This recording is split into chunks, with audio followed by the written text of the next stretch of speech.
Welcome to the Middle School Cafe podcast, where we're serving up fresh strategies and solutions for ELA teachers just like you. Join us as we explore proven methods to bridge the achievement gap and help every student reach their full potential. Whether you're a veteran teacher or just starting out, grab a cup of coffee and a notepad and let's get started. Here's your host, Carolyn Wall. Hey there, and welcome back. I'm so glad you're here today. Well, we've made it to summer, or we're almost there, depending on where you live. And I don't know about you, but this time of year always brings a mix of emotions: relief, exhaustion, gratitude, and that ever present tug to start thinking about the next year, even when we're still trying to finish this one.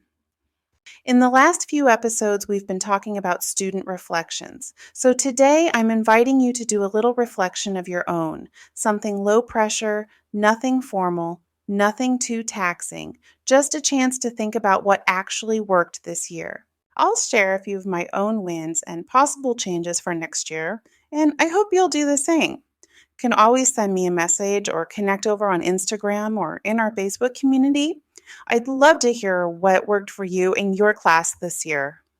All right, let's start with what's staying. One thing that I'm not giving up is independent reading, even with our required canned curriculum. This is something I've been really intentional about, and it's absolutely something I am not giving up. I fear the day is coming when they're going to tell me that I can't use class time for reading, but until then, independent reading will stay a focus in class. Yes, I have a required textbook. And yes, the pacing guide is packed. But I've found that if I don't make space for independent reading, some students just won't make time for it. And honestly, our students need it now more than ever. Why? Because so many of our students aren't reading outside of school anymore. Screens are everywhere: phones, tablets, games, social media, and reading for fun is just getting crowded out by all the technology. Even strong readers are reading less by choice, and struggling readers, they're falling further behind because they don't have the same amount of practice, access, or competence when it comes to choosing a book and sitting down to read it on their own. Many of my students come to me with a very narrow view of reading. They think it's something they only do for school, for a grade, for a test. They don't associate it with curiosity, joy, or even personal growth. Independent reading gives them the space to shift that mindset. It gives them permission to read just for themselves. Even 10 minutes a few times a week makes a difference. I've seen students go from pretending to read to actually finishing books and enjoy it. I've had students ask for sequels, recommend books to friends, and stop me in the hallway to say, "Hey, I actually like that one." That doesn't happen when we only focus on whole class text or basal readers. I also make sure we visit the library at least once a month. It's easy to skip when you're busy, but I believe it sends a clear message. This matters. Reading matters. Students need to see that I prioritize it, not just when we have extra time, but all the time. Because if I don't make space for it, they won't either. And here's the thing: when we take reading time away, it's often the kids who need it most who miss out.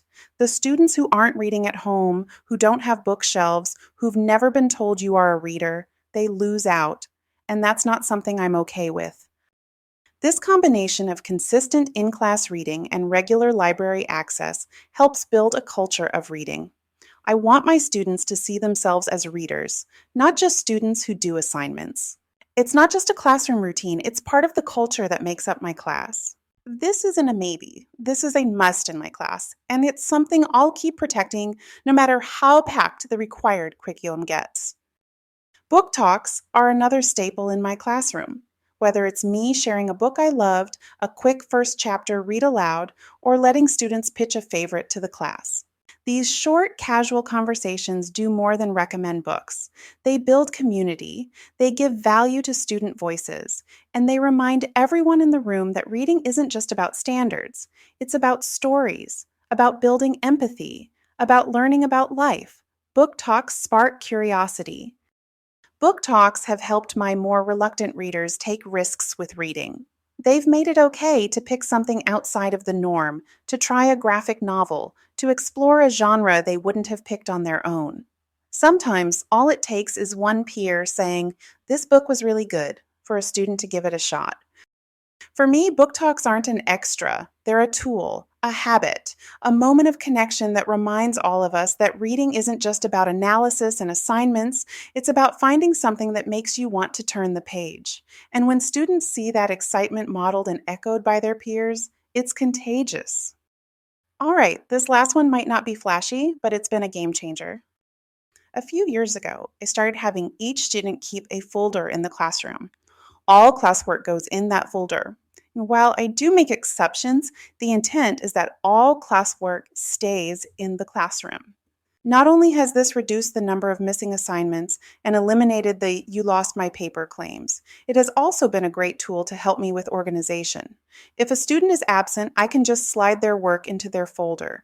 If they're behind, they can see exactly what's missing. Less chaos, more accountability for students. I'm definitely keeping this system. Those are my big three that I'm definitely keeping next year: independent reading, book talks, and student folders. They've made a noticeable difference in how my classroom runs and how my students engage with class. But as with any year, I've also noticed a few things that aren't working quite as well, either because of changes in student behavior, shifting priorities, or just plain trial and error. So let's talk about a few things I'll be adjusting as I look ahead to next year. This first one is a big shift for me. I am reevaluating how I use technology in the class. I still absolutely believe in the value of technology. Our students need to be tech literate. Their futures, whether in college, careers, or daily life, will be digital. More and more, I've noticed that when students are on Chromebooks, it has become a management issue. Students are off task, they're toggling between tabs, playing games behind the scenes. Sometimes I spend more time managing student tabs than actually helping students with the classwork. And then there's the constant flow of Wi Fi issues and damaged devices, and it's just draining. When I take a step back and really evaluate how I'm using technology, I've realized that just because I can doesn't mean I should. So next year, I'm pulling back a bit and we will be doing more paper pencil activities. This next one I'm really excited about. In my early years of teaching, I was really good at sending home positive notes and emails. A quick shout out to say, "Your kid was awesome today." But over time, especially when behavior has been so tough to manage, I've slipped into only reaching out when something goes wrong. In my district, we have something called a positive behavior referral that we can use anytime a student does something amazing or to positively recognize a student in some way. They get recognized by an administrator and also get a little treat. I used to fill out a handful of them every week, but since COVID, the number has drastically dwindled. That's not the teacher that I want to be. And I know that building those positive connections helps not only the student, but me too. It helps me to see and recognize that good things are still happening. So next year, I'm making it a goal to send home more good news emails and to get back into the habit of turning in those positive referrals because it fills everyone's cup. And finally, I'll be reevaluating my classroom routines. I'm always reflecting on how I structure my day, my week, my units. What worked for one group of kids may not work for the next, and I find that summer is the perfect time to step back and ask, what do I want my classroom to feel like next year?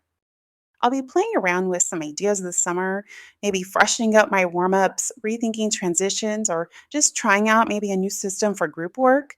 I'll share more in the fall about what I actually decide to change. But if you have a great idea and you'd like to share it, feel free to shoot me a quick email. So that's where I am, holding on to what works, letting go of what doesn't, and staying open to new ideas. If you've never done a post year reflection like this, I encourage you to jot down a few quick notes before you get too far into summer. What would you actually repeat next year? What's not working? What's not worth your energy anymore? And remember, it's okay to change your mind. Thanks for spending part of your summer with me. If this episode resonated with you, I'd love for you to share it with a friend or take a second to leave a review. It just helps other middle school teachers to find the show. Until next time, enjoy your break. You've earned it. Thanks for joining me today. As a reminder, a new episode drops every first and third Tuesday, so be sure to hit that subscribe button so you don't miss an episode. Be sure to visit middleschoolcafe.com to find links to everything mentioned in today's show. Until next time.